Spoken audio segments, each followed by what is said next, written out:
Ok, jóvenes, comenzamos con la segunda parte o la segunda plática del semestre. En este caso nos enfocamos con ya la llamada fisiopatología de la infección bacteriana. Algunos conceptos que vimos en la primera clase se van a estar repitiendo y esto es un ejemplo para que sea un poquitito más comprensible los conceptos distintos que vimos en la primera clase. Definiciones, pues otra vez buscamos definiciones. Aquí llamamos patógeno a cualquier microbio capaz de causar enfermedad. Un patógeno oportunista son aquellos microbios o microorganismos capaces de generar enfermedad en aquellas personas con inmunocompromiso. Virulencia es la capacidad que tiene o la medición de la habilidad del microbio para causar enfermedad. Prácticamente va de la mano de la llamada dosis infecciosa. La dosis infecciosa o el ID50 es el número de organismos requeridos para causar enfermedad en el 50% de la población. Y la dosis infecciosa, que es una característica de la virulencia, prácticamente nos dice que es la cantidad de organismos requeridos para generar la presencia de un proceso infeccioso. Prácticamente el ejemplo que nos menciona aquí es que para Shigella habitualmente se requiere para generar un proceso de infección gastrointestinal por Shigella menos de 100 organismos, mientras que para Salmonella se requieren entre 100.000 a 150.000 organismos, que quiere decir que Shigella tiene mucho más virulencia porque tiene una dosis infecciosa mucho más baja. La virulencia de un microbio o de un microorganismo es determinado principalmente por los factores de virulencia. Los factores de virulencia más frecuentemente establecidos son las cápsulas y la producción de exotoxinas o endotoxinas. Muchas de las infecciones serán asintomáticos o habitualmente inaparentes cuando los microorganismos son eliminados por la respuesta inmune. Esto es antes de que alcanzó la fase de multiplicación, pero no alcanzó la fase de una replicación y una lesión tisular como tal. En esta imagen prácticamente vemos tres microorganismos capaces de generar procesos infecciosos o enfermedades infecciosas o infección. Prácticamente vemos sus tamaños, llenos del más chiquito que es de 0.03 a 0.3 micrómetros, para los virus de 0.10 a 10 para bacterias y para protozoarios microscópicos y hongos entre 4 y 10. Posteriormente vendrían los llamados helmintos. Otra serie de términos, prácticamente la infección, que ya la habíamos visto en la primera plática, también la podemos definir con dos significados: la presencia de microorganismos en el organismo y la presencia de síntomas de enfermedad, que prácticamente daba la pauta para establecer o definir enfermedad infecciosa.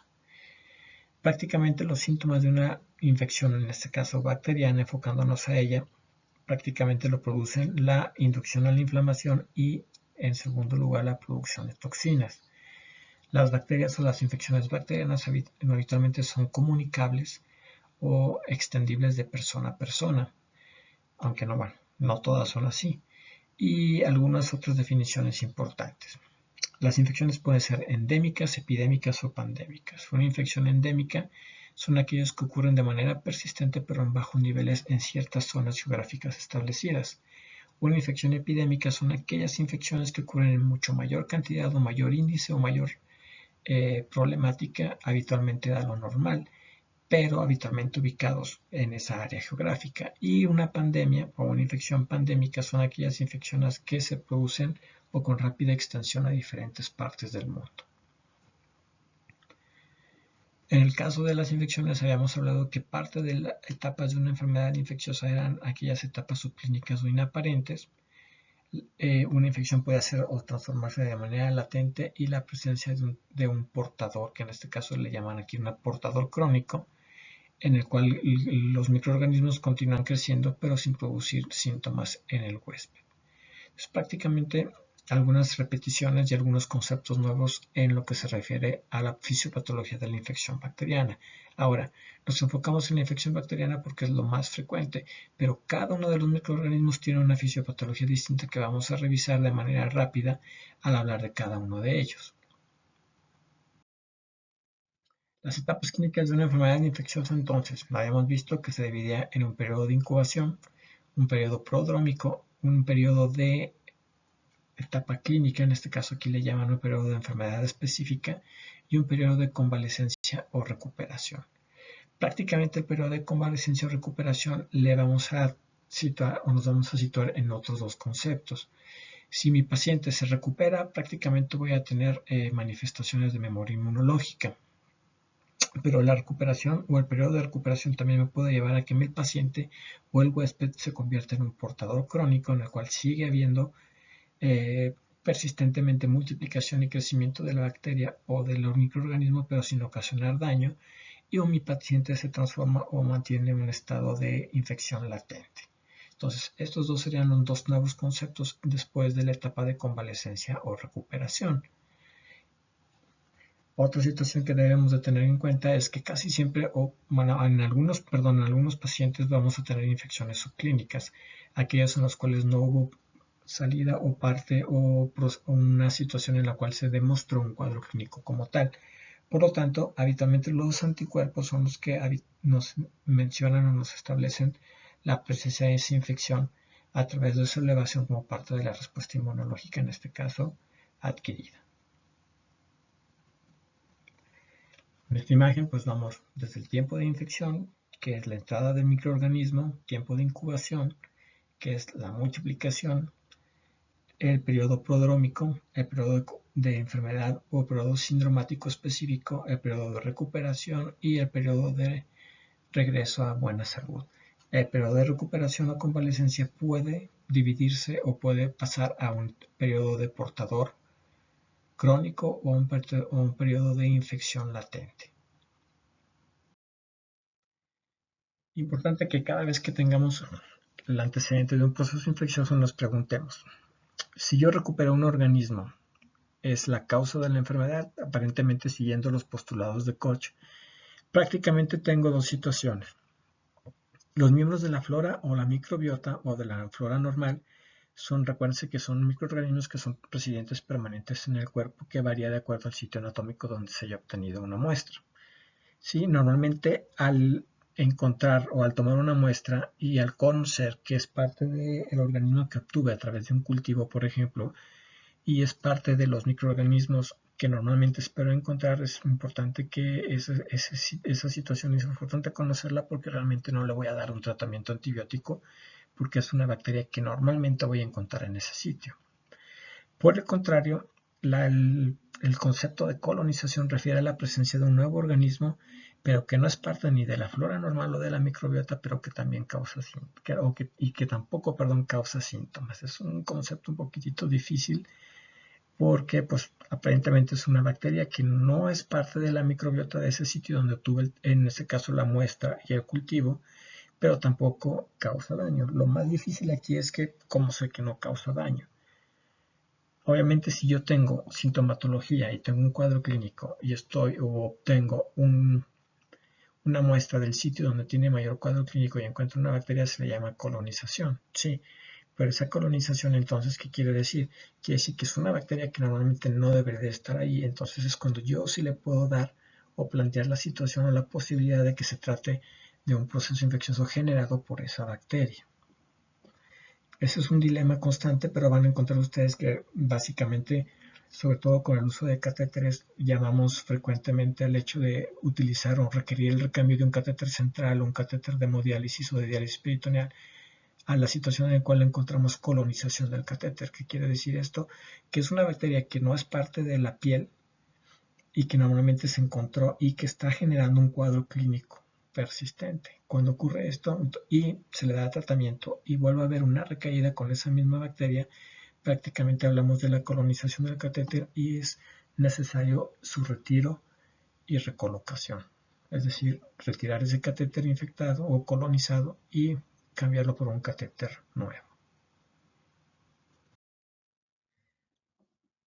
Las etapas de la infección bacteriana en esta vienen un poquito más de etapas, vienen 7 etapas y prácticamente vamos a verlas enfocadas dentro con una bacteria.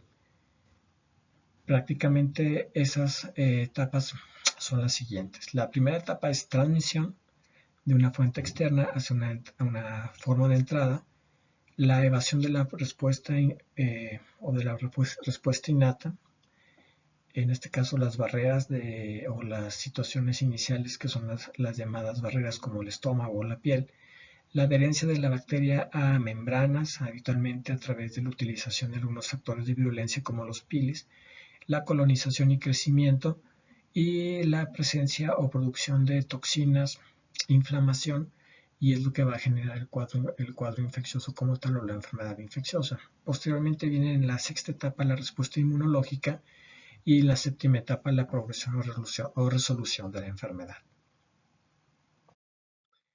Para la primera etapa, la transmisión. Entonces, básicamente por transmisión vamos a encontrar que es, básicamente encontramos dos medios de transmisión, que es la de humano a humano o no humano o de humano a no humano. Básicamente son esos dos procesos.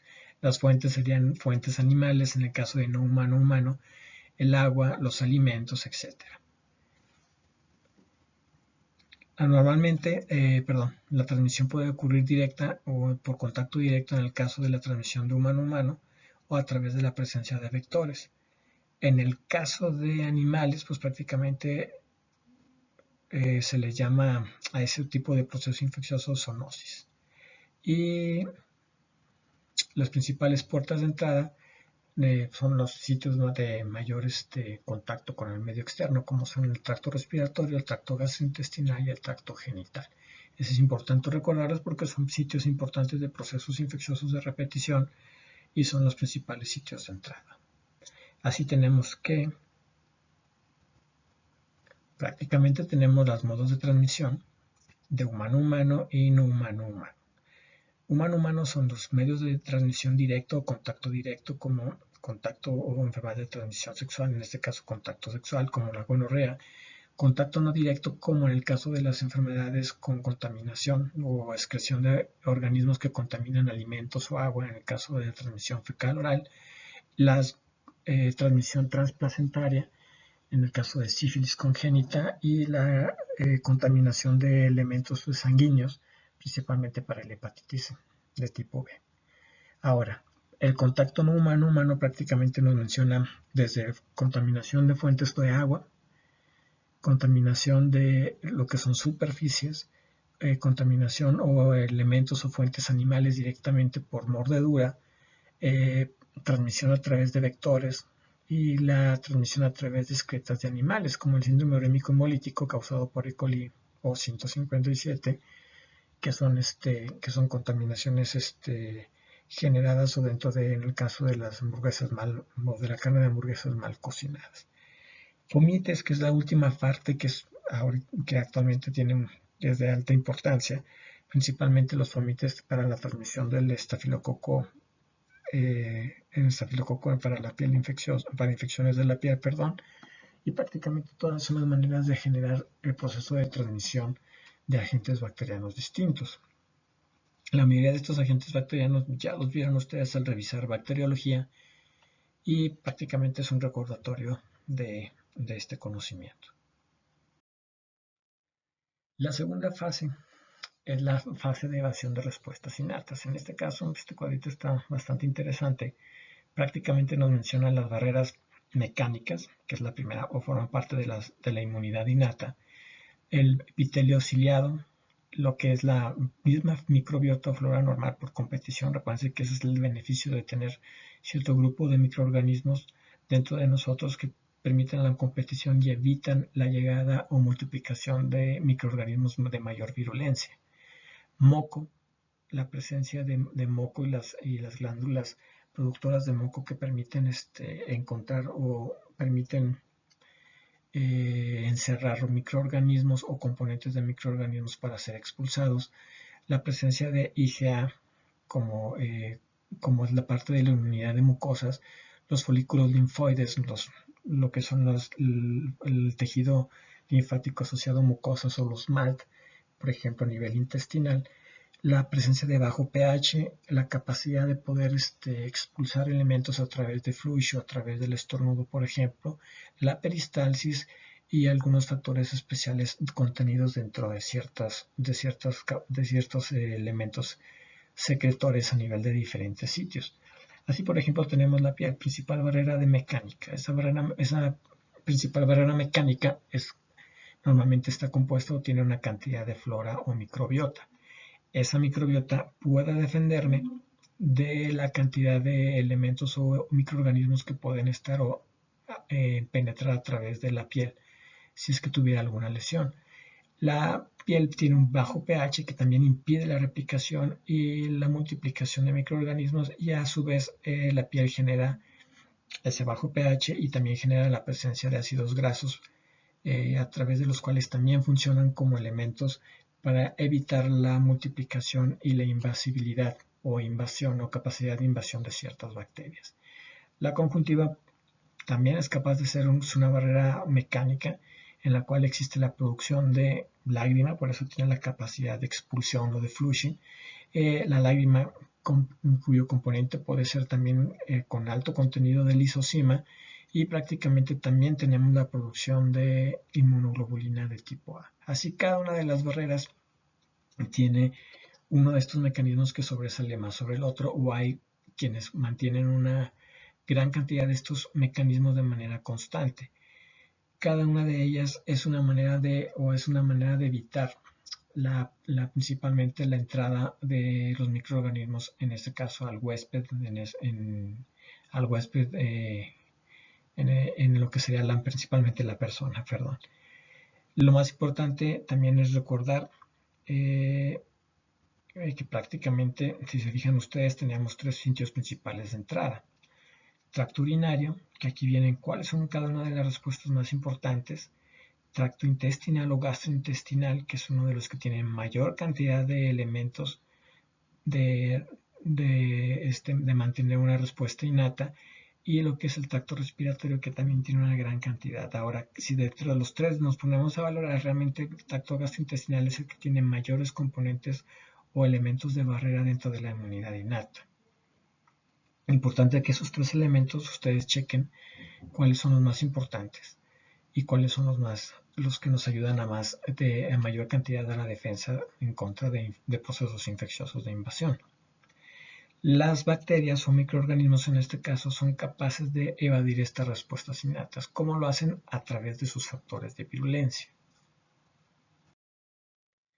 El tercer paso es la adherencia a superficies celulares. Ciertas bacterias tienen ciertos elementos o componentes dentro de su pared o dentro de sus componentes propiamente dicho, como ya sea una bacteria gram positiva o gram negativa, que son capaces de generar la adherencia a superficies en ciertas células humanas. Estos mecanismos de adherencia prácticamente permiten su llegada y su presencia en ciertos tipos de mucosas o de tejidos.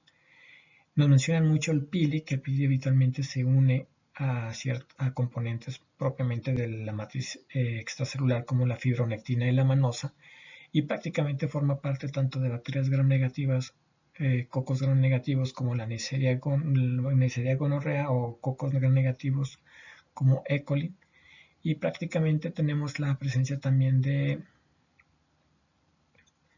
glucocalis de estafilococo y de ciertos streptococos que permiten la adherencia hacia el endotelio de las válvulas cardíacas. En conjunto a esta serie de estructuras que permiten su adherencia a superficies se les denomina adhesinas. Una vez que llega la bacteria, establece su presencia y su adherencia, va a tener la capacidad de formar o producir un biofilm, que es una matriz que yo las denomino como un slime, que prácticamente está formada por polisacáridos y proteínas, y estos biofilms permiten a la bacteria protegerse de la respuesta inmunológica y de la presencia de antibióticos, y prácticamente le permite la sobrevida en sitios cercanos o dentro de los sitios donde empezó a hacer su adherencia por el troquismo que tenía para ese tejido. Prácticamente entonces la adherencia a superficies celulares es la tercera etapa del proceso infeccioso dentro de la fisiopatología de una infección por bacterias. A esa etapa de adherencia se le agregaría la capacidad de producir biofilm, aunque recuerden que no todas las bacterias tienen esa capacidad.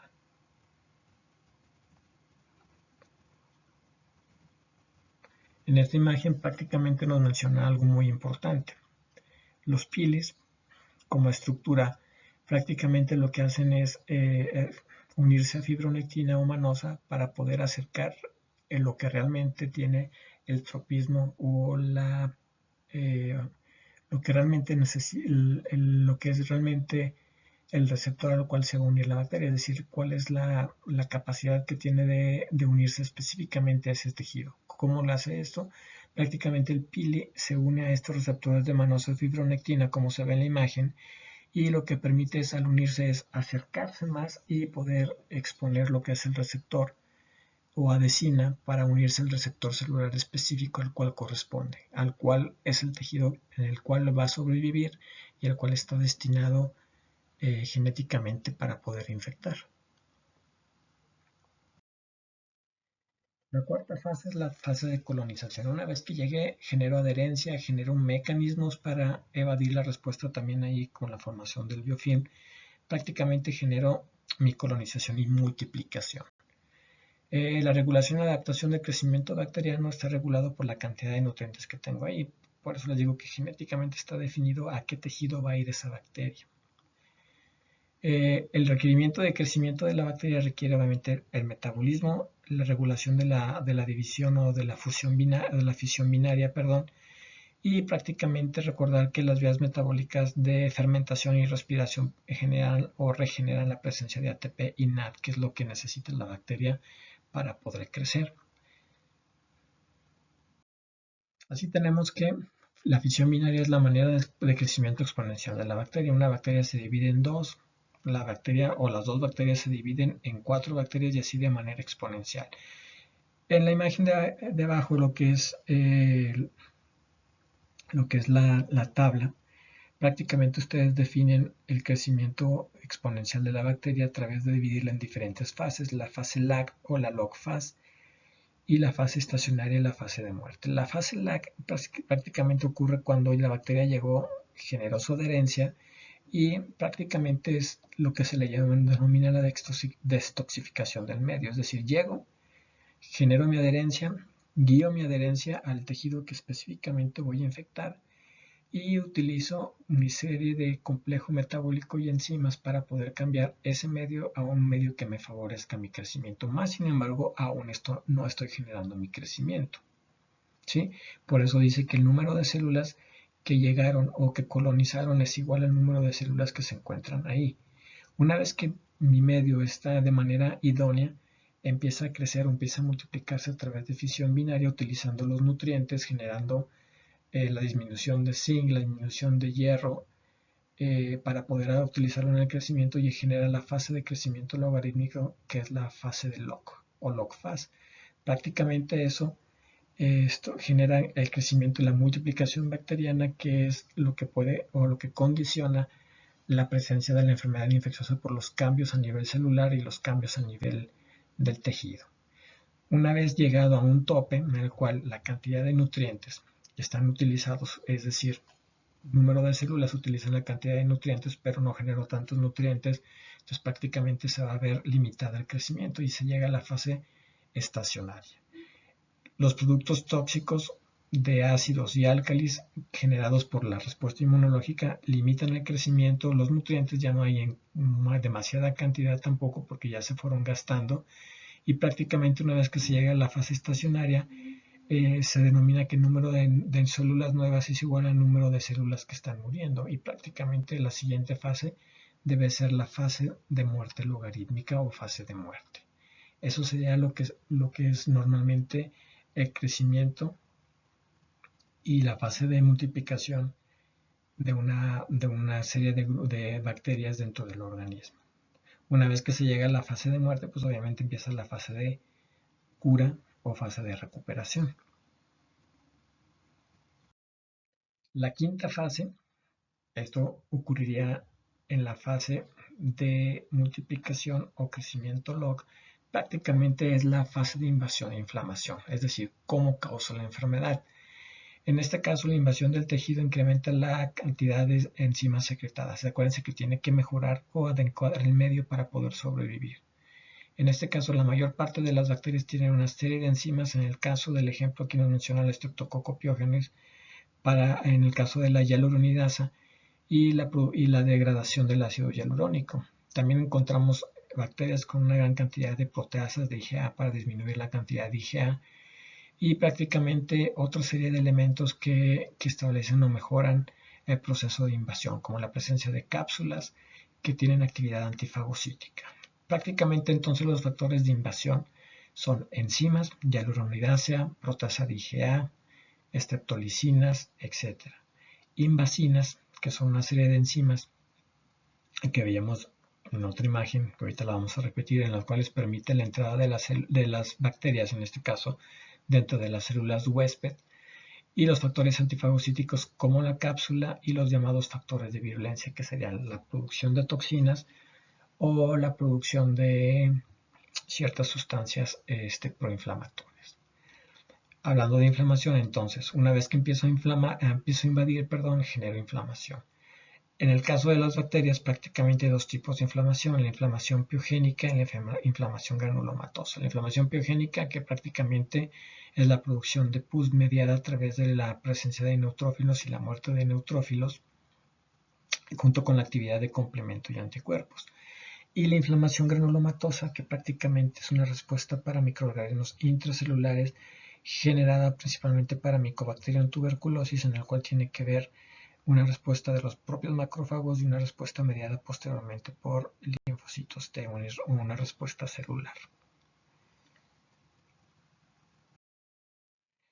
Como ya hemos visto, esta misma imagen se repite. Prácticamente la invasión bacteriana nos la dan los dos fenómenos que les había dicho, que es la inyección del sistema de proteínas múltiples o el sistema de secreción múltiple, que permite englobar lo que es la bacteria y meterla dentro de la célula, y la capacidad que tiene la bacteria de generar o unirse a ciertos receptores de superficie para inducir la endocitosis.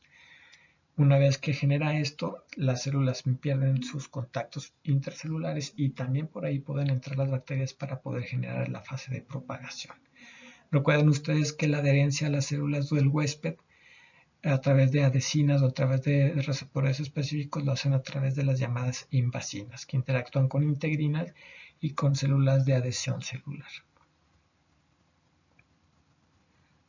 Misma imagen en la cual hacemos una correlación con lo que es la infección viral, que prácticamente entonces son parecidas en algunos aspectos de manera inicial. Posteriormente vamos a ver específicamente en qué se diferencia el proceso infeccioso viral del bacteriano.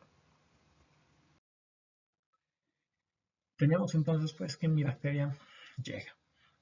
Acaba de llegar, está generando invasión e inflamación, y prácticamente algunos factores de virulencia son dependientes del tipo de bacteria que encontremos.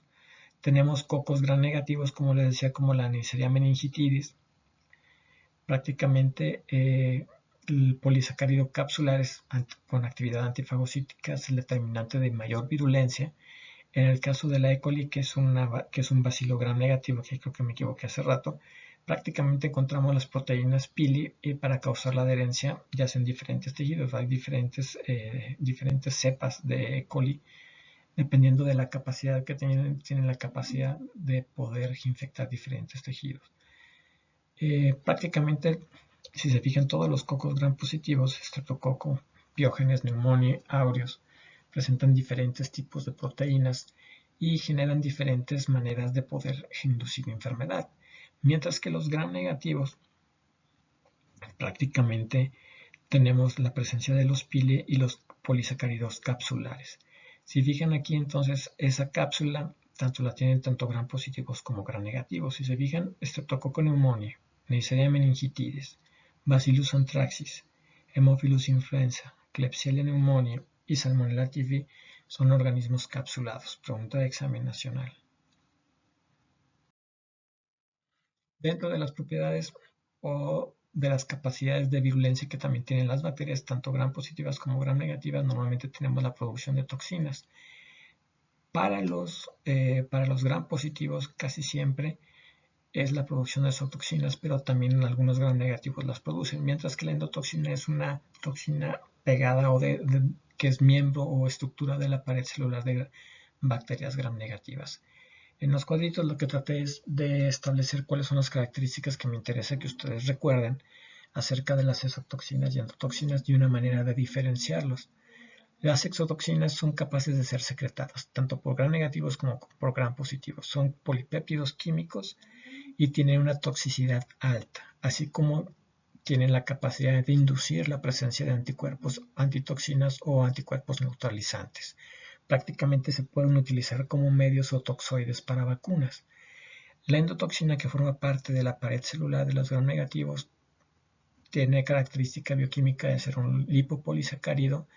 No es tan alta su toxicidad, pero tiene la característica de ser estable a 100 grados durante una hora. Es decir, si yo hiervo agua o si está contaminado o alimentos, es estable esa capacidad todavía durante una hora a pesar de estar a 100 grados de temperatura. Las exotoxinas, ya hablando de cada una de ellas, prácticamente son polipéptidos, como habíamos visto, y tiene dos estructuras. La estructura A, que es la que es realmente la tóxica, que es la que realmente hace el daño, y la estructura B, que es la que se une a la membrana celular y media la entrada para la parte de la subunidad A. Prácticamente tenemos diferentes tipos de exotoxinas y prácticamente tenemos diferentes mecanismos de acción.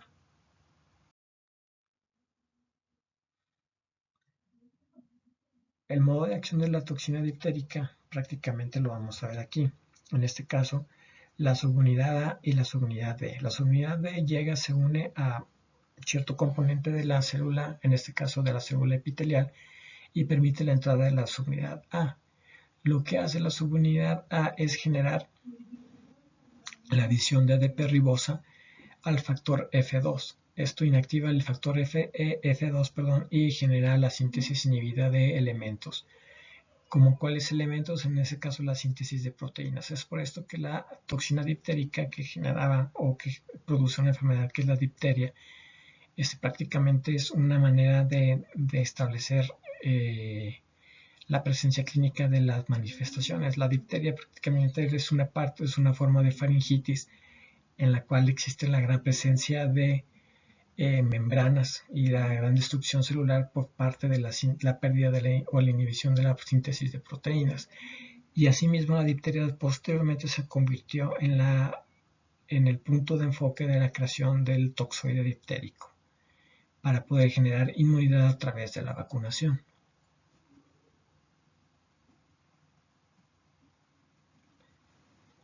Otras exotoxinas de importancia o mecanismos de importancia de exotoxinas está lo que habíamos visto, lo de la ribosilación de ADP para la toxina difterica, pero que no solamente la presentan ellas como inhibición de la síntesis de proteínas, sino también la toxina del cólera o la toxina lábil por el calor de E. coli o la toxina pertussis. Prácticamente tenemos aquellas toxinas que funcionan como superantígenos para el caso del síndrome del choque tóxico o de la toxina eritrogénica para la fiebre o la escarlatina. La actividad, para la proteasa o actividad proteasa y actividad lecitinasa. Es decir, múltiples toxinas actúan a través de estos 4 mecanismos, que es lo principal que quiero que entiendan. Prácticamente la toxina tetánica, butulínica, prácticamente tienen actividad de proteasa y generan las manifestaciones que vamos a ver más adelante o durante el semestre. Las mayores o exotoxinas médicas importantes son para gram positivos y en este caso enfocándonos. Si yo tengo Clostridium tetani y botulinum, prácticamente era una proteasa. ¿Cuál es el modo de acción para Clostridium tetani? La toxina tetánica bloquea la liberación del neurotransmisor inhibitorio de glicina. Por lo tanto existe tetania o tétanos. Prácticamente un espasmo muscular.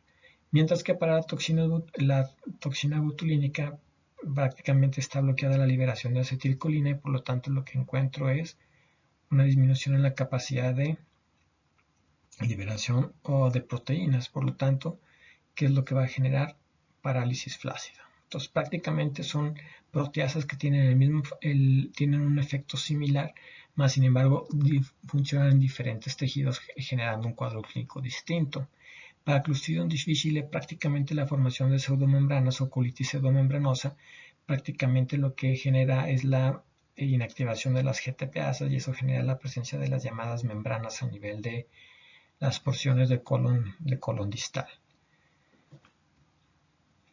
En el caso de Bacillus anthracis, principalmente es el edema o a través de la ciclasa de adenilato ciclasa, que es prácticamente lo que genera pérdida de la función celular y varias situaciones que vamos a ver más adelante. Otra de las toxinas más importantes son las llamadas toxinas pertenecientes al Staphylococcus aureus. En este caso tenemos la síndrome de toxina o el síndrome de choque tóxico, aquella toxina que nos ayuda o establece la presencia de intoxicación alimentaria, el síndrome de piel escaldada estafilocócica, que es otra enfermedad mediada por toxinas, y en el caso de los gram positivos como el Streptococcus pyogenes, la llamada toxina eritrogénica o de la fiebre escarlatina. Si se fijan, todos ellos funcionan como superantígenos o proteasas, prácticamente estableciendo como superantígenos una actividad inmunológica incrementada, lo cual es la que presenta o la genera el daño a nivel de la piel, principalmente. En el caso de los bacilos gram negativos para E. coli, para Shigella, prácticamente la E. coli tiene dos mecanismos a través de exotoxinas, lo que es la diarrea acuosa, prácticamente con la toxina termolábil, y la llamada chigatoxina, que es la difícil o es la más grave, en la cual inhibe la síntesis proteica de los enterocitos y genera o tiene la capacidad de generar una complicación como es el síndrome urémico hemolítico. Para la disentería por Shigella prácticamente tenemos otra exotoxina conocida como shigatoxina, que también hace lo mismo que la toxina de la E. coli, dependiendo de la cepa que lo esté liberando, y prácticamente también forma parte del espectro de microorganismos que pueden generar síndrome urémico hemolítico. Para Vibrio cholera o Bordetella pertussis, en este caso Vibrio cholera, prácticamente la estimulación de la adenalato ciclasa, como es en el caso de la diarrea por E. coli acuosa, es guanilato ciclasa el mecanismo afectado para generar la diarrea acuosa, y para Bordetella pertussis, prácticamente la ribosilación de la adenalato ciclasa que inhibe el receptor de quimiosinas y genera la presencia de la tos característica de la infección por Bordetella.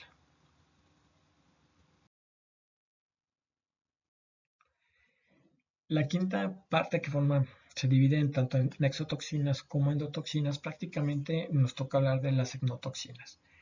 Las endotoxinas realmente pertenecen al grupo de los gram negativos. Prácticamente tienen un componente lipídico A, que es el que realmente genera la mayor parte del cuadro clínico importante con la sobreproducción de citocinas, y prácticamente lo vamos a encontrar o tiene la incapacidad de no generar una respuesta inmunológica adecuada, y habitualmente la ventaja, aparentemente entre comillas, es que tiene una dosis menos tóxica, aunque lo que vamos a ver, van a ver realmente que es una toxina altamente generadora de cuadros de difícil control como es la sepsis. Prácticamente las endotoxinas generadas por lipopolisacáridos con su componente A induce la sobreproducción de citocinas. Ese es uno. Normalmente interactúan con macrófagos. Eso genera una respuesta inmunitaria a la alza de manera desproporcionada. Los lipopolisacáridos activan tanto el complemento como la cascada de la coagulación, y la cascada de la coagulación puede generar la presencia de coagulación intravascular diseminada. Prácticamente lo que vemos ahorita en el caso de la infección por coronavirus.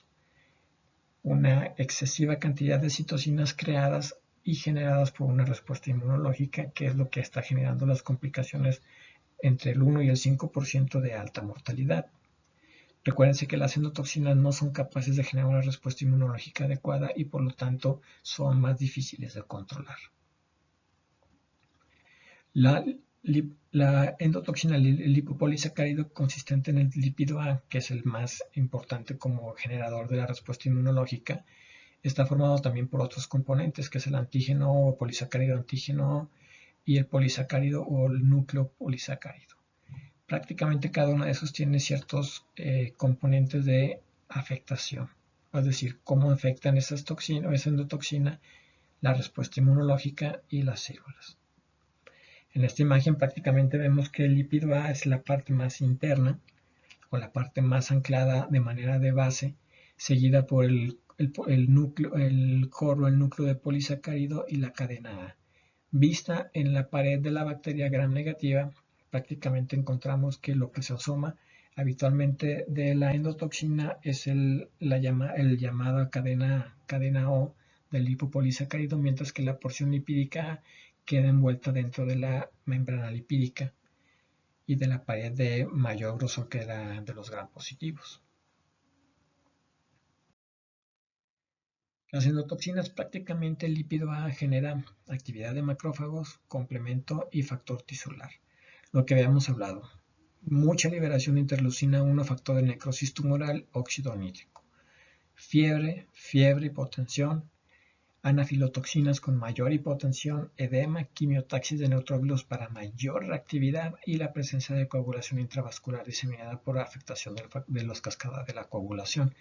Prácticamente estamos hablando de que la endotoxina con su porción de lípido A es capaz de generar sepsis. El mayor sitio de acción de la endotoxina, como les había comentado, es el macrófago. El macrófago es el encargado de generar toda esta respuesta y eso es porque se une directamente al receptor de superficie del macrófago, que es el CD14, el cual activa una vía del toll-like receptor, que es el TLR4, para inducir la presencia de factor de necrosis tumoral o inducir la producción de factor de necrosis tumoral, interleucina 1, 1B, interleucina 6. Y también es capaz de estimular la presencia o producción de óxido nítrico a nivel de las células endoteliales. Entonces, el efecto biológico de la endotoxina la podemos dividir en el efecto de fiebre, hipotensión, coagulación intravascular diseminada, activación de la cascada del complemento a través de la vía alterna y la presencia de mayor activación de macrófagos o macrófagos proinflamatorios o macrófagos M1 en este caso, y la mayor cantidad de clonas de linfocitos B con mayor incremento en la producción de anticuerpos. Prácticamente eso lleva a la presencia del síndrome de respuesta inflamatoria sistémica caracterizado por fiebre, hipotensión, taquicardia, taquipnea, leucocitosis, y si es mediado este daño a través de un proceso infeccioso, pues le conoceríamos como sepsis. Ahora, otro de los consecuencias importantes de las endotoxinas es el daño al endotelio vascular, que es prácticamente lo que define la presencia del shock séptico, que es el que tiene entre 40 a 60% de mortalidad el hecho de tenerlo, y como más adelante veremos, es la máxima manifestación de un proceso infeccioso. El daño endotelial sirve como punto de partida para la presencia de la coagulación intravascular diseminada con una alta mortalidad. Una vez que se alcanza coagulación intravascular diseminada, la mortalidad está entre el 80 y el 90%. Las endotoxinas no causan los efectos directamente. La endotoxina causa el efecto de incrementar a través del macrófago la interleucina 1 y los factores de necrosis tumoral, y eso es lo que lleva a la presencia o la respuesta inflamatoria sistémica y posteriormente la sepsis. En el caso de los gram positivos, al no contar con endotoxinas, prácticamente no es que no la cuenten, sino que no cuentan con ese componente. Más sin embargo, cuentan con un componente que hace exactamente lo mismo. Sí, porque van a decir, pues, cuando veamos el tema de sepsis, vamos a ver que también los gram positivos, inclusive los gram positivos, son los que generan mayor grado o son las bacterias más frecuentes generadoras de sepsis, y esto lo hacen a través de la presencia del ácido lipoteicoico, que funciona muy similarmente a la endotoxina y al componente lipídico A.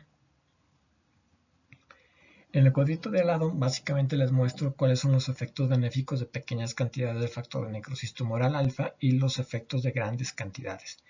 Si se fijan bien, el factor de necrosis tumoral alfa en pequeñas cantidades fisiológicas genera inflamación, ¿sí? Que es prácticamente para lo que se creó, y aumenta la permeabilidad vascular.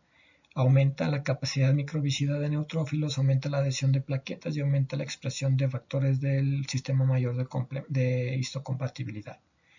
Pero si yo incremento su cantidad de manera desproporcionada por la presencia ya sea del componente lipídico A de la endotoxina o del ácido lipoteicoico en los gram positivos, prácticamente me va a llevar al síndrome de respuesta inflamatoria sistémica, choque séptico, coagulación intravascular diseminada y o la presencia de enfermedades inmunológicas.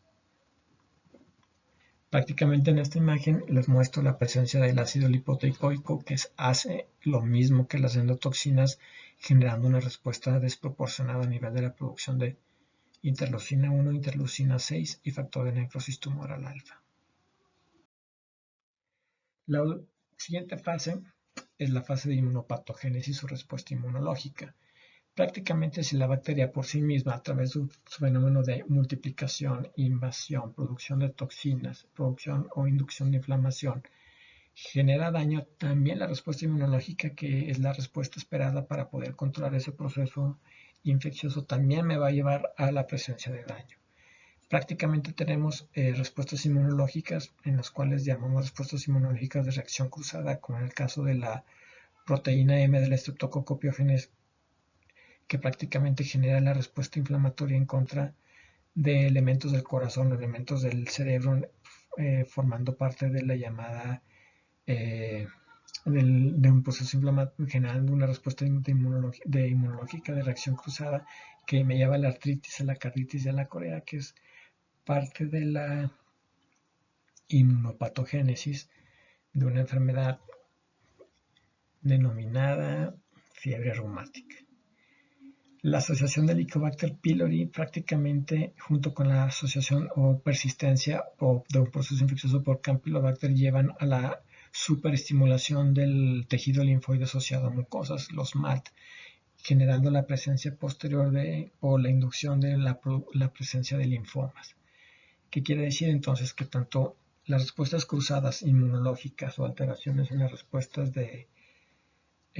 mediadas inmunológicamente me pueden generar daño a través generalmente producidos por un proceso infeccioso.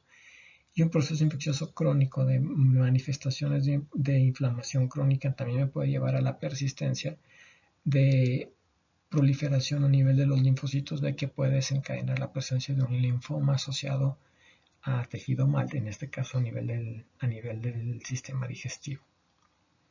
Esas son otras maneras de generar daño por parte, en este caso, de la respuesta inmunológica hacia un proceso infeccioso.